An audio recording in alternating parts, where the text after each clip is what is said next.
In this video, I will show how to disable REST API. So search this plugin, disable REST API.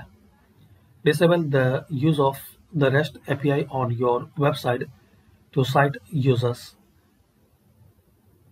Search, install and activate this plugin. This is a famous, useful and easy to use plugin. So this is the easy to use plugin. Install and activate and use this plugin. If you are facing any problem to use this plugin, so comment, I will try to answer it. So thanks for watching and please share, like and subscribe this channel for more useful videos.